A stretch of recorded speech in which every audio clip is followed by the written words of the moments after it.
There's nothing like cracking that cellophane and pulling that record out. It just smells great.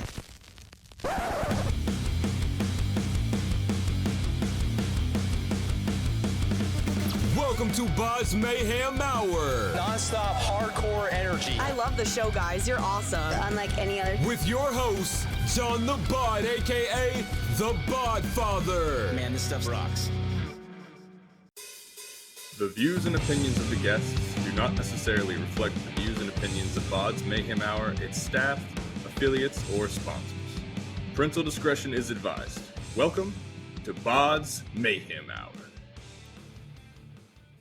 Hey everyone, this is Jeff Fabb from Black Label Society, and you're listening to Bod's Mayhem Hour. What's up, everybody? Welcome to Bod's Mayhem Hour. I am your host, John the Bod, a.k.a. the Bodfather. And as always, of course, I'm bringing you guys awesome interviews. And today it's an honor and a huge privilege to welcome drummer Jeff Fabb of Black Label Society. And he's also played in This Moment, 6 a.m. and Filter. Jeff has released current single Hell in the Hallway and upcoming single See No Evil that will be released on March 8th. And I get Jeff on here just to interview Jeff as Jeff and not with Black Label Society as I have previously. So what's going on, man? And how you doing? What is going on, my brother? How's everything going? Doing good, doing good. Last time, we talked about the bed in the background and JD saying me get somebody back here to get more subscribers lay on the bed. And oh my God. We were about to go lie in the bed. You were making us tired. Yeah. JD got me. It looks good, man. It's looking good. All right. So you decided to release your debut album, Stealing Souls, back in November of last year. I know you've been a musician for a long time, but were you a little nervous releasing your own album, especially where you came from? Yeah. No, not really, because I guess I was just doing it just to do it. I didn't really have any expectation. It was just kind of like I wrote these songs and I was just going to put them out, and people like them, they like them. And if they don't like them, they don't listen to them. I didn't really have any expectation, so I wasn't too worried about anything. I mean, of course you're a little apprehensive, of course, of showing people your other side of you, but I was pretty comfortable with it. I didn't really, and plus I just got a lot of positive feedback and like a lot of cool just support, so it was a pretty easy just release, it wasn't hard at all, actually. So with Stealing Souls, was there anything specifically that you wanted to put on that album, or just, no, let's just throw it together and put it out? No, I wrote a bunch of songs starting in like COVID, because we had so much time off in COVID. I was playing more guitar, and then on tour, I basically take lessons from JD. He's my music teacher. You know what I'm saying? Because he's like the wealth of knowledge. He's amazing. So he was just teaching me.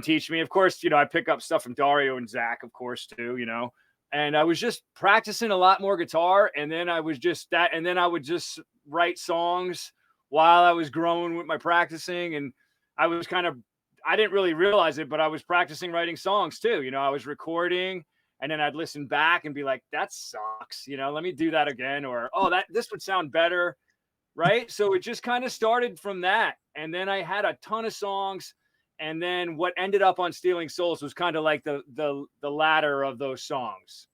At the age of 13, man, you were playing basement shows in New York, and I thought this was so cool. Looking back, how much of an impact did that have on you as a musician still to this day? It had a huge impact on me. It also showed me how much the fans mean, and how much without your fans and without that fan base, they're everything. And a lot, and especially in hardcore, there was such like that unity thing going on. And in metal, it's the same, right? It's like, especially in Black Label, with Black Label fans, it's that family unity kind of thing going on. So I guess it was just kind of, it kind of instilled that in me, I guess, at an early age, Yeah, it's so cool to even think back along those days of how the good times, even those times are good times when you had a full out basement full of fans, or a living room full of people coming to watch your, just a little local band. And you demolish everything. But it was amazing, man. It was a good time. It was a great time, and there were so many people at those shows. It really was a whole scene. It was happening. Yeah. Oh yeah, for sure. How excited are you to release this new upcoming single, See No Evil? Dude, I'm stoked because like the last two, Hell in the Hallway and this next one, I've been doing these songs with my old buddy from In This Moment. His name's Blake Bunzel. And I have him, like, basically I'm doing it the same way as I did Stealing Souls. I'm playing everything, guitar, bass, drums, singing, and then I'm sending it to him, and then he's basically retracking the guitar, and then he's coming up with his own things with it, So I've been really just enjoying that, Stealing Souls was cool, but it's nice to have a different perspective, a Sure. different input. It's just, I like that, so I'm really stoked on the outcome of it. So working with Blake though, does he get something out of you, man, that somebody may not have got? I mean, does he work with you and push you? I mean, I know you've known him for a long time, but do you just work like that and gel like that? Yeah, I guess it's just we've known each other for a long time and coming up within this moment together. We played, we did a bunch of records together too. And, we toured a bunch together. So we know each other inside and out. So he knows my things and I know his, you know what I mean? So we work well together. So when people hear this and they think Jeff Fabb of Black Label Society, and they hear this and it's like nothing like Black Label, well, what do you think, man? Do you think, okay, this is my other side of me, this is what I like to do? I don't know what they think. I think, like, for me, it's just kind of heavy rock music, you know what I mean? So, like, it's not necessarily metal, no, but if you like, do metal fans like heavy rock music? I mean, yeah, I'm sure they do. There's probably some that don't, and that's fine too, obviously. But it's kind of like, if you listen to Sabbath, you probably like some Led Zeppelin too, right? Sure. Yeah. So it's kind of like, to me, it's like, I don't know. It's a bit of a departure, obviously, maybe from earlier Black Label, but I don't think it's too much of a departure from the latter Black Label. Yeah, I mean, like I said, I've gotten nothing but like good support from the fans. So everybody seems to dig it. I feel like it's heavy enough and has enough groove to it that people dig it. Oh yeah, for sure. Like I said, I was listening to Hell in the Hallway last night, and I listened to it 3 or 4 times in a row. I was like, man, this has got some good jams to it. Sweet, dude. Yeah, and they're all going to be. There's going to be heavier ones too. So there's definitely going to be a little more of some metal coming on, in some of the future ones. But yeah, I mean, it's and like, again though, I never sit down and go, okay, I'm going to write a heavy song, or I'm going to write a light song, or I don't do that. I just write, and then like kind of whatever unfolds, and it's either I choose to move on with it as a song, or I just, leave it on the desktop, or leave it in the hard drive, So has these singles, Hell in the Hallway and the upcoming single, See No Evil, turn out exactly the way you wanted them to? Or is there something else that you just missed on them, maybe? No, they actually turned out better, because like I said, I let Blake do his thing on it, and then he would tell me too, like, oh, how about this or that? So it was like, it turned out better than I expected, in all honesty. So I gotta know this though. Hell in the Hallway is the first track to be released from this. What made that to be the first single? Was it just the one that you had written only, or was this just the one that you guys picked out and said, no, this has got to go out first? Yeah, it kind of came together really quick. I had it already written, because I was like writing right after the first Stealing Souls came out. I was still writing, and I had that one, and I really actually wasn't even planning on doing anything with that one. I got to be honest with you. And I sent it to Blake, and I was like, yo, that's how it started. I was like, hey, I'm going to send you a song, man. You want to check out the song, And he was like, yeah, all right. And then he sent it back, and I was like, wow, this is cool, man. It's got a heavy groove to it. I dig it, and that's kind of how it came about. Out of these singles though, Jeff, did any totally end up sounding different than what they were intended to? Did one keep changing possibly over and over, or no? Yeah, that one did. Okay. That one definitely did, especially with what his input, and what he played over the top, because I'm playing down, down, and down, and down, down, down, down, and bow. I'm doing that, but I wasn't doing all the other things, all that color that he brought to it.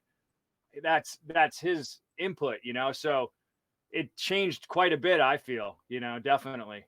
Are we going to get a full length eventually? Or are we just going to get an EP, or just releasing singles for now? No, I think what I'm going to do is release a few singles, like one every 4 weeks, just to make it fun, and give some people something to listen to. and then release it probably maybe the record in the summertime, I was thinking. Okay, good deal. So was there Yeah. any songs that hadn't made the cut for this that you're going to keep back for later, possibly, and say, no, we need to save these for later? I don't really know yet, honestly, because right on this one, I have like 12. We have 12 right now.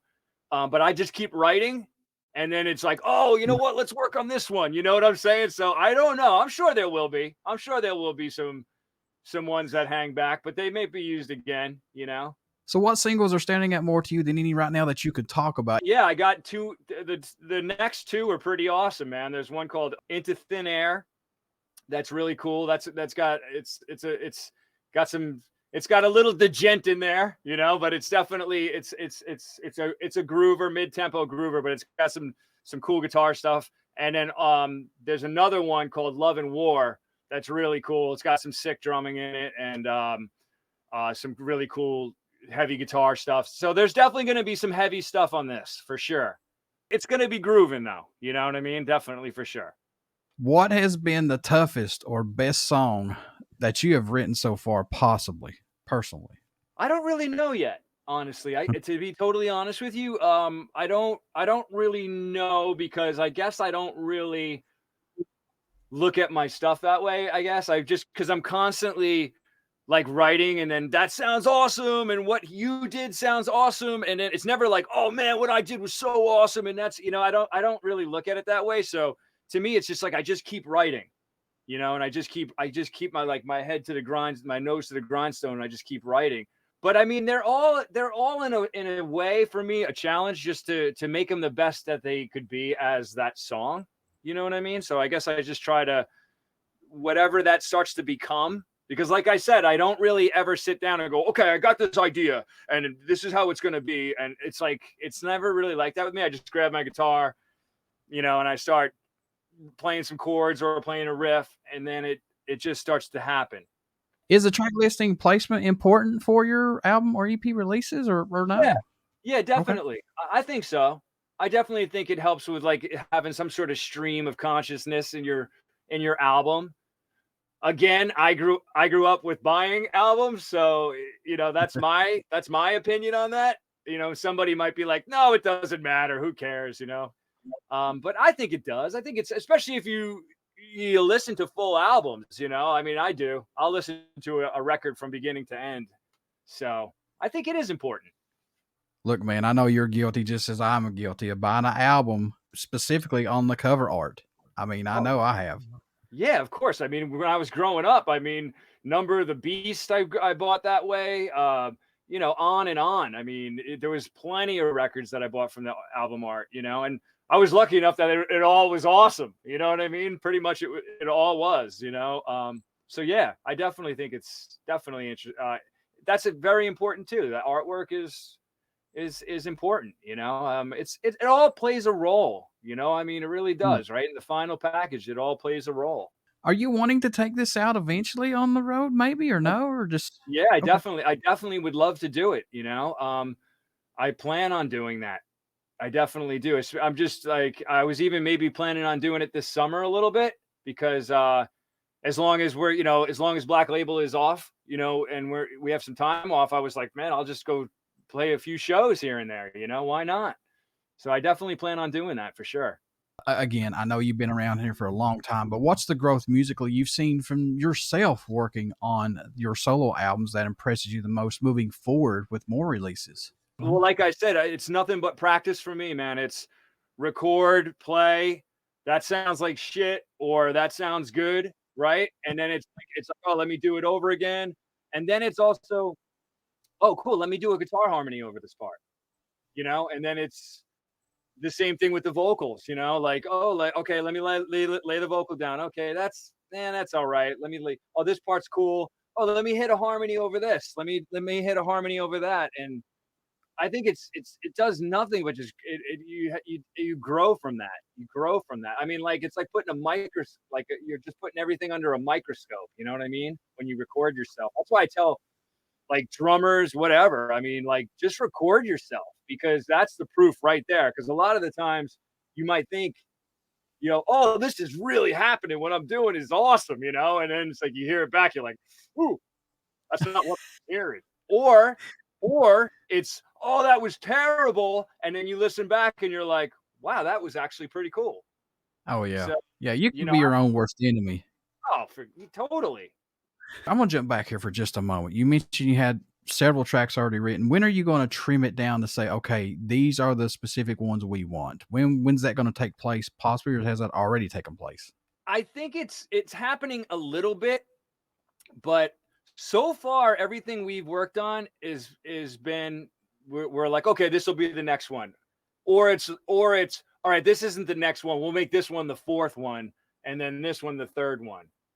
So I don't have exactly the whole record though, that's for sure. I have enough tunes for a record, but I don't know if these are gonna be just the tunes, because like I said, I just keep writing and writing. So I think I'm probably gonna write more. So now we're going to get to know Mr. Jeff just as Jeff and what he likes and everything like that. So we're going to throw Black Label, everything out the window. We're just going to get to know him. All right, my man. If you could write an album equivalent to your favorite band's album, which album would that be? If you could write an album, Jeff, what would it be? What would it be equivalent to? wow, that's a difficult one for me. I would have to say maybe Dark Side of the Moon, Pink Floyd. Ooh, okay. All right. And the only reason I say that is just because I listen to so much different stuff, you know what I mean? That I don't know. Yeah, I would have to maybe pick that as one of them, because there could be there'd be Sabbath in there, there'd be, there would be Zeppelin in there, you know what I mean? So I don't, there's so many different, I don't know. But I would have to say, yeah, I'll just pick that. That's an eclectic record, and there's a lot of good songs on it. Are we going to have Zakk on this album? Possibly, maybe. Are you going to work him in this? I'm going to try. I always would love to have him, but he's a hard one to nail down, that guy. You know what I'm saying? But I would love to have. I had Dario play on Rebellion Dogs off of Stealing Souls. He plays the solo on that. Obviously, that's not me. And then I wanted to have JD play on some of it, and then he was busy too. So I'm going to try to maybe get both of those guys to play on some of this new stuff. Again, you're part of a Black Label, iconic band, but just throwing this out the window, if you could be a member in an iconic band and play one of their legendary shows, excluding Black Label, which band would it be and what show would it be possibly for you? I guess it would be Zeppelin, and it would be Royal Albert Hall. Oh, man.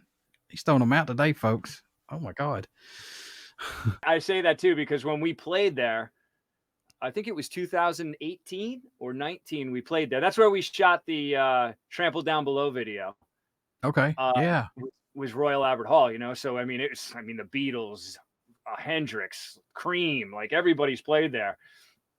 And right before we were going out, I was watching Zeppelin play there, like on YouTube. I was like going like, oh my God, you know what I mean? Like, I can't believe we're about to play this place, and like I'm watching Zeppelin play there in 77 or whatever it was. It was insane. Jeez. Just the chills on you, man. You're like, I don't know if I can do this. Amazing, dude. Just such a cool experience and time. Just amazing. Pinch yourself, you're just like, I can't even believe this. Yeah, for sure. What's been your most memorable show that you've been a part of that you still cannot believe you were? And I know that story was just an amazing one, but is there one for you that just sticks out like this one takes the cake? We played back when I was in This Moment in 2007. We played Madison Square Garden. I'm from New York, so we played Madison Square Garden opening for Rob Zombie and Ozzy.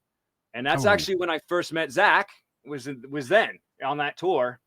And that was one of those amazing times because like my family came and we were playing the Garden, and my grandmother was alive at the time. She was there, and it was they all met Zakk. We were having a blast. I loved, like, he's the best, you know what I'm saying? And I loved him from the moment I met him, and JD too. And it's just like, that was a really great time. And then with them, with Black Label, we've had so many shows that were just amazing. And that the Royal Albert Hall one was one of them.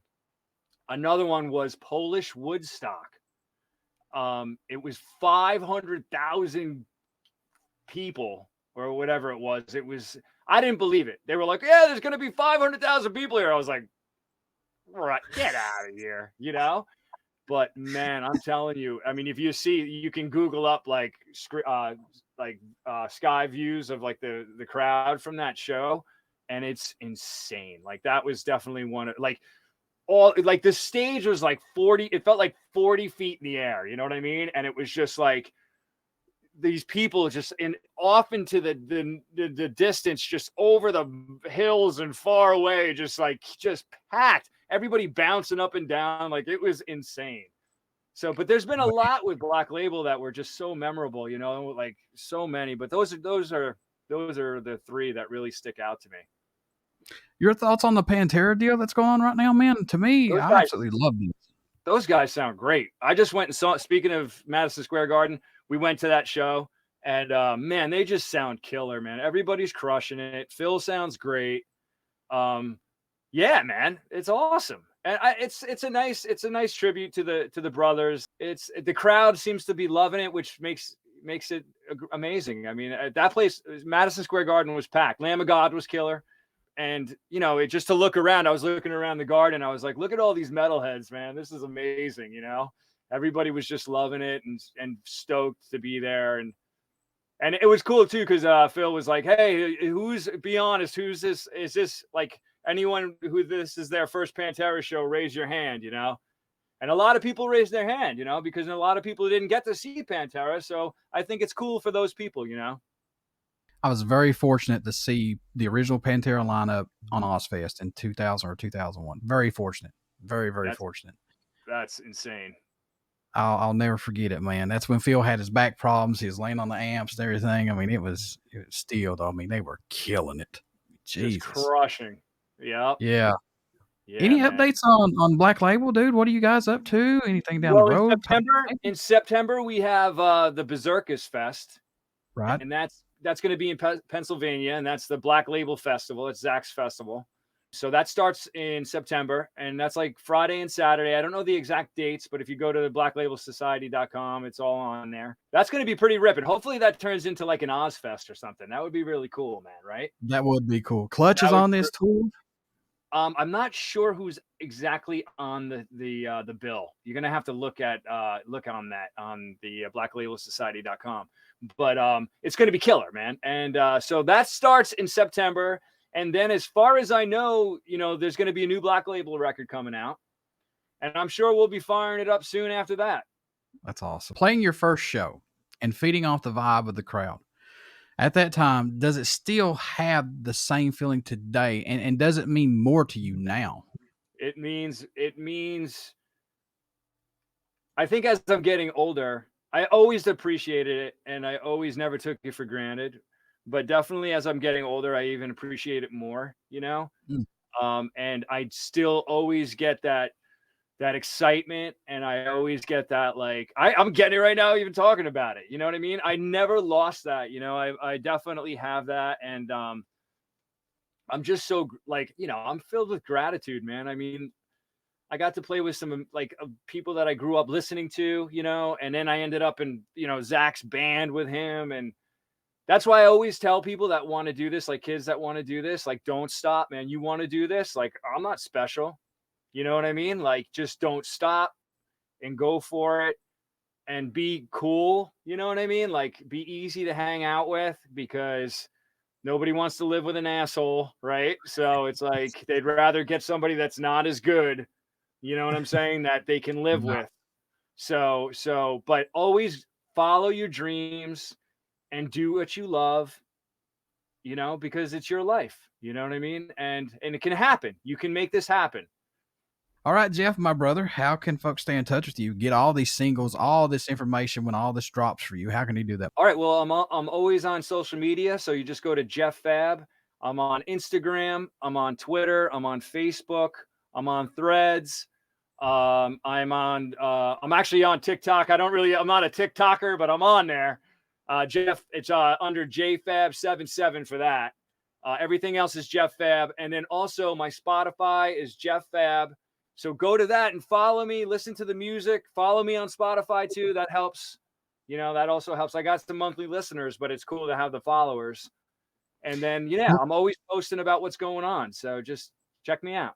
Everybody stick around. We got some great stuff coming up, and you only hear these interviews right here on Bod's Mayhem Hour. Get out and check out our YouTube page. Please subscribe if you like what I'm doing, and I hope you guys and gals do, because I honestly love bringing every single band on here. I don't care if they're indie. I don't care if they're local. I don't care if they're big, huge band. I do not care. I want them on this podcast to get out there, because somebody has to be their voice regardless. Please check out Jeff's new music that he has, Hell in the Hallway, and his new upcoming single, See No Evil, that's going to be released on March 8th. Trust me, you're going to dig this shit. So, Jeff, my brother, thank you for being on the podcast, man. Dude, it's good to see you again, man. We got to do this again. You damn right. We'll get JD and Zakk, and JD can't get on the bed. No, he's banned. He's going to miss the bed, man. He's going to miss it. It looks good, though, back there, man. You're looking good.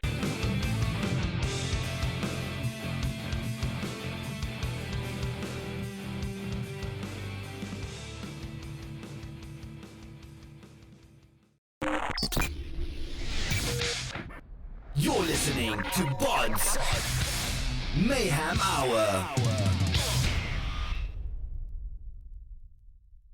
Follow us on Facebook, Twitter, and Instagram.